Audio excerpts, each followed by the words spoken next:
ವೀಕ್ಷಕರೇ, ಅರುಣಾಂಬ ಕ್ರಿಯೇಷನ್ಸ್ಗೆ ಸ್ವಾಗತ. ರಾಗಿ ರೊಟ್ಟಿ ಮಾಡೋಣ ಬನ್ನಿ. ಇದಕ್ಕೆ ರಾಗಿ ರೊಟ್ಟಿಗೆ ಏನೇನು ಬೇಕು ಅನ್ನೋದನ್ನು ನೋಡ್ಕೊಳ್ಳೋಣ. ನಾನು ಏನೇನು ತೊಗೊಂಡಿದ್ದೀನಿ ಅಂದರೆ ನುಗ್ಗೆ ಸೊಪ್ಪು ತೊಗೊಂಡಿದ್ದೀನಿ, ಸೋರೆಕಾಯಿ ತೊಗೊಂಡಿದ್ದೀನಿ, ಹಸಿಮೆಣಸಿನ್ಕಾಯಿ, ಕೊತ್ತಂಬರಿ ಸೊಪ್ಪು, ಕರಿಬೇವು, ಈರುಳ್ಳಿ ತೊಗೊಂಡಿದ್ದೀನಿ. ಇಷ್ಟು ತೊಗೊಂಡಿದ್ದೀನಿ. ಇದನ್ನು ಸಣ್ಣಗೆ ಹೆಚ್ಕೊಳ್ತೀನಿ. ಹೆಚ್ಕೊಂಡಿದ್ದಾಗಿದೆ. ಇದು ಇಷ್ಟನ್ನು ಮಿಕ್ಸಿಗೆ ಹಾಕ್ಕೊಳ್ತಾ ಇದ್ದೀನಿ. ಇದೆಲ್ಲನೂ ಇದನ್ನು ನುಣ್ಣಗೆ ರುಬ್ಕೊಳ್ಳೋಣ. ಪೂರ್ತಿ ಎಲ್ಲ ಹಾಕ್ಕೋಬೇಕು. ಇದಿಷ್ಟು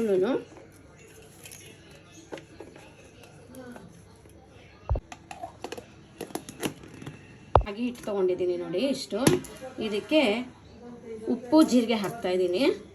ಜೀರಿಗೆ ಉಪ್ಪು ಎರಡು ಇದರಲ್ಲೇ ಇದೆ, ಹಾಕ್ತಾ ಇದ್ದೀನಿ. ಹಾಗೆ ನುಗ್ಗೆ ಸೊಪ್ಪು ತೊಗೊಂಡಿದ್ದೀನಿ, ನುಗ್ಗೆ ಸೊಪ್ಪು ಹಾಕ್ತಾ ಇದ್ದೀನಿ. ಈಗ ರುಬ್ಬಿ ಇಟ್ಕೊಂಡಿರೋ ಅಂಥದ್ದನ್ನೆಲ್ಲ ಹಾಕ್ತಾ ಇದ್ದೀನಿ. ರುಬ್ಬಿದ್ದೆಲ್ಲ ಹಾಕ್ಕೊಂಡಿದೆ. ಇದನ್ನೆಲ್ಲ ಕಲಸೋಣ. ನೀರಿನ ಅವಶ್ಯಕತೆ ಏನಿರಲ್ಲ, ಯಾಕೆಂದರೆ ಇದು ರುಬ್ಬಿರೋದ್ರಲ್ಲೇ ನೀರಿನ ಅಂಶ ಇರುತ್ತೆ. ನಾನು ರುಬ್ಬುವಾಗ ಕೂಡ ನೀರು ಹಾಕ್ಕೊಂಡಿಲ್ಲ. ಇದನ್ನು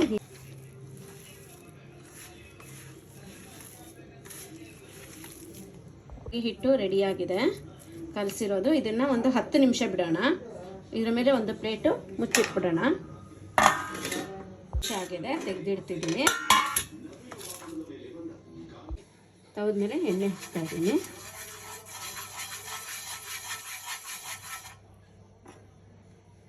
ರದ್ದುಕೊಂಡು ಸ್ವಲ್ಪ ರಾಗಿ ಹಿಟ್ಟು ತೊಗೊಳ್ತಾ ಇದ್ದೀನಿ. ನಿಮಗೆ ಎಷ್ಟು ದಪ್ಪ ಬೇಕೋ ಅಷ್ಟು ದಪ್ಪ ತೊಗೊಳ್ಳಿ. ರೊಟ್ಟಿ ಎಷ್ಟು ತೆಳ್ಳಗೆ ಬೇಕೋ ಅಷ್ಟಕ್ಕೆ ತೊಗೊಳ್ಳಿ.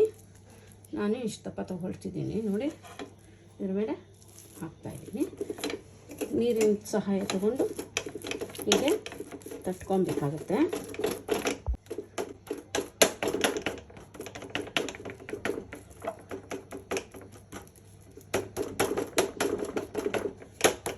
ಸ್ಟವ್ ಹಚ್ಚಿ ಪ್ಲೇಟ್ ಮುಚ್ಚಿಡೋಣ. ಎಲ್ಲ ತೆಗಿಯೋಣ.